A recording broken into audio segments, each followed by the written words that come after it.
A gente atende pacientes que têm muita doença do trato urinário inferior.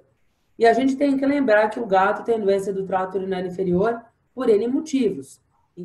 Essa daqui é uma cistoscopia, isso daqui é uma foto do livro da Susan Little, na verdade, é o exame que eles consideram exame padrão ouro para o diagnóstico da cistite intersticial felina, que é a mais comum que a gente tem, que é aquela cistite que é psicossomática, ela é causada por estresse, faz parte de uma miríade de problemas chamada síndrome de Pandora. E essa cistite intersticial, ela vai ter um aspecto ultrassonográfico como qualquer outra cistite, mas a gente não vê presença de cálculos nesse indivíduo. E o diagnóstico por cistoscopia, ele mostra as espetecas, ele mostra equimoses aí na submucosa, que são bem características desse processo. Essa acontece em 65% a 75% dos gatos que têm doença do trato urinário inferior. Significa que menos de 35% dos gatos vão apresentar outras causas para cistite. Mas para eu poder dizer que a cistite intersticial que é causada por estresse, eu preciso excluir todas as outras causas. Então, eu tenho obrigatoriedade de pelo menos 2 exames. Eu sou obrigada a fazer um exame de imagem, eu sou obrigada a fazer uma urinálise. O exame de imagem, ele pode mostrar para mim que tem concreções dentro dessa bexiga, por exemplo. Então, eu posso ter uma bexiga apresentando problemas, porque eu tenho cálculos ali dentro, eu tenho urólitos dentro dessa bexiga. Então, isso é uma coisa importante para a gente lembrar. Aí, o que vai acontecer? A gente, muitas vezes, tem um indivíduo que tem como sintomas polaciúria, que é o aumento da frequência urinária, um indivíduo que vai várias vezes à caixa, faz força, tem um pouco de disúria, ele mia um pouco, pode salivar, e ele, às vezes, só goteja, mas lembrar que a cistite, ela causa esse efeito, as meninas sabem bem isso, a nossa cistite faz a gente ter vontade de ir ao banheiro o tempo todo, urgência urinária, porque tem espasmo aí do trato urinário, né? Então, a gente vai ao banheiro várias vezes, só sai uma gota com um gatinho descendo ali pela uretra, então essa bexiga fica sempre vazia. Mas quando a gente faz a avaliação ultrassonográfica, muitas vezes, a gente vai perceber que existe um espessamento da parede da bexiga, a gente vai perceber que às vezes existem pontos hiperecogênicos em suspensão, muitas vezes existem estruturas mais ecogênicas dentro da bexiga, que podem formar sombra, que são os urólitos, ou podem ser os próprios coágulos que são formados.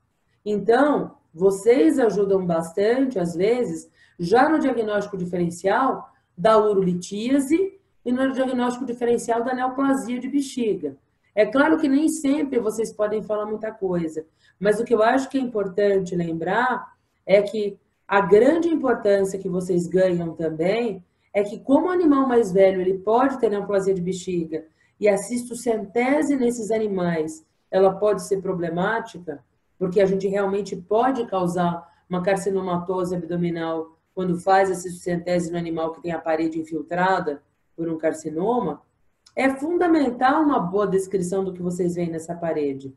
Não só que existe o espessamento da parede da bexiga, não só que ela tem mais de 0,3, 0,4, 0,5 centímetros de espessura, mas falar para a gente se é uma parede que é regular, que ela é irregular, se ela apresenta alterações de ecogenicidade nas irregularidades que acontecem nessa própria parede, né? Lembrar de situar que esse espessamento, se ele é mais do polo cranial, se ele é mais do corpo da bexiga, se ele compromete mais a região do trígono.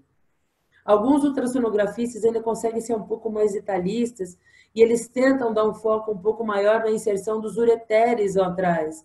E se a gente der esse foco, dá para a gente ver o ureter jorrando urina para dentro da bexiga. A gente vê pulsos que acontecem a cada determinado intervalo de segundos, gotejando um pouquinho de urina dentro da bexiga. Então, principalmente quando a gente tem esse tipo de imagem que a gente vê aqui, é importante saber se não existe obstrução de um dos ureteres.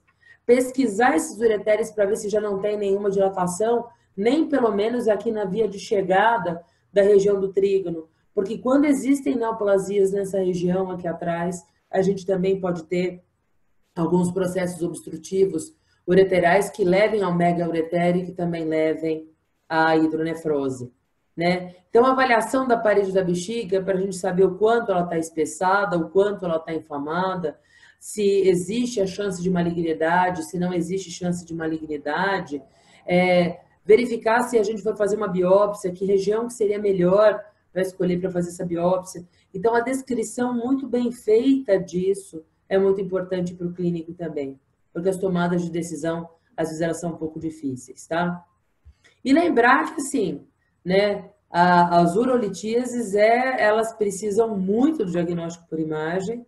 Atualmente, os aparelhos de ultrassonografia, eles ficam cada vez melhores para que a gente faça uma avaliação disso tudo. Então, para verificar o formato desses cálculos, muitas vezes até tentar contar quantos cálculos a gente tem aí. Eu gosto muito de fazer a ultrassonografia junto com o exame radiográfico, com relação ao número dos cálculos, e principalmente para fazer uma boa avaliação do trajeto uretral também, para ver se nenhum cálculo fez uma insinuação um pouco mais posterior. Mas lembrar que, nossa, como exame de triagem, principalmente porque existem cálculos que são radiotransparentes ou radiolucentes, nossa, a ultrassonografia é magnânima para fazer isso, inclusive para me contar qual foi a alteração que houve na parede da bexiga em decorrência da presença aí desse urônito. E lembrar que alguns indivíduos vão tentar fazer o tratamento conservador ou conservativo para tentativa dessa dissolução desse urólito. Então, tem alguns indivíduos que fazem uma urinálise, têm a impressão que esse urólito é um urólito de estruvita, e pode ser que eles utilizem de acidificantes urinários, pode ser que eles prescrevam rações para dissolução desse urólito, e a partir daí, mais uma vez, o ultrassonografista ele é fundamental para a gente verificar qual é a progressão e a evolução desse caso. Lembrar sempre de fazer essas mensurações em projeções diferentes, né? Não se tomar apenas de uma única projeção. Então, lembrar que a estrutura é tridimensional e ela pode se mexer dentro da própria bexiga, né? Então, às vezes, a gente acaba fazendo só uma mensuração linear ou só uma mensuração com transdutor na transversal e a gente pode perder as outras informações. Normalmente, essas estruturas eu sempre gosto de fazer pelo menos umas 3 medidas de altura, comprimento e largura e mudar o transdutor de posição para que a gente efetivamente tenha certeza de que houve a redução das suas dimensões.